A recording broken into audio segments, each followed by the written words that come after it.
Regarde cette personne, celle que tu envies, celle qui semble avoir tout compris. Elle a l'air sûre d'elle, elle a l'air heureuse, elle a l'air d'avoir une vie qui tourne rond, des amis partout, jamais un doute, jamais un soir difficile. Et toi, à côté, tu te sens en dessous, moins bien, moins avancé, moins capable. Alors, laisse-moi te dire un truc simple et pourtant presque impossible à vraiment croire.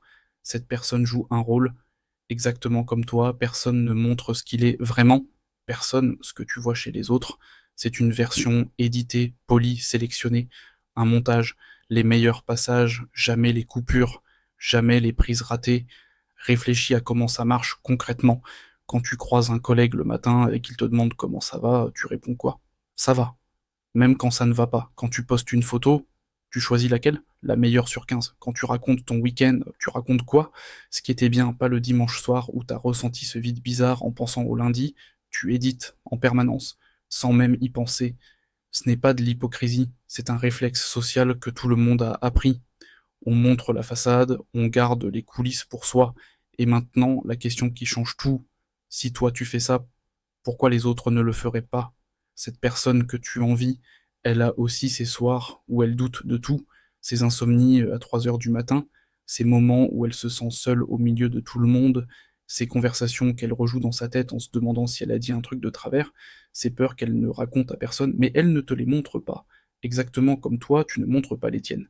Et voilà le piège terriblement simple une fois qu'on le voit, tu compares ton intérieur à l'extérieur de quelqu'un d'autre, tu compares ce que tu ressens toi de l'intérieur, avec les doutes, la fatigue, le bruit dans ta tête, à ce que l'autre choisit de montrer dans ses meilleurs moments, sous son meilleur angle. Tu compares ton brouillon à sa version publiée, tes coulisses à sa scène, c'est un combat truqué depuis le départ. Tu ne peux pas gagner une comparaison qui n'a jamais été juste. Et cette comparaison truquée, elle a un coût réel. Chaque fois que tu regardes quelqu'un et que tu te dis lui, il y arrive, pas moi, tu t'enfonces un peu. Tu te racontes que t'es en retard, que t'as raté un truc que les autres ont compris, que t'es le seul à galérer en silence. Et cette histoire-là, elle t'isole. Parce que si t'es persuadé que tout le monde va bien sauf toi, tu vas cacher encore plus ce que tu ressens, pour pas être le seul défaillant au milieu des gens qui gèrent.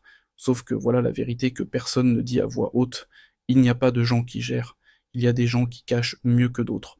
Le collègue toujours souriant, il a peut-être pleuré dans sa voiture la semaine dernière. La personne hyper sociable qui connaît tout le monde, elle rentre parfois chez elle avec le sentiment de n'être proche de personne. Celui qui réussit tout ce qu'il touche, il vit peut-être avec la terreur permanente que tout s'écroule et qu'on découvre qu'il n'est pas à la hauteur. Tu ne le sais pas, tu ne le sauras jamais, parce que eux aussi jouent leur rôle, comme toi tu joues le tien. C'est vertigineux quand on y pense. On est tous dans la même salle, chacun avec son masque, chacun persuadé d'être le seul à emporter un, tous en train d'envier des façades, en se comparant à travers nos propres coulisses, une pièce de théâtre où chaque acteur croit que les autres ne jouent pas. Alors qu'est-ce qu'on fait avec ça? Trois choses, simples à dire, puissante à vivre. La première, quand tu te compares, rappelle-toi ce que tu compares. Ton ressenti complet avec toutes ses failles contre un extrait choisi de la vie de quelqu'un. Ce n'est pas une information sur ta valeur, c'est une illusion d'optique.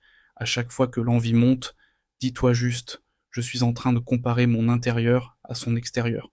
Ça ne rend pas l'émotion nulle, mais ça lui enlève son pouvoir.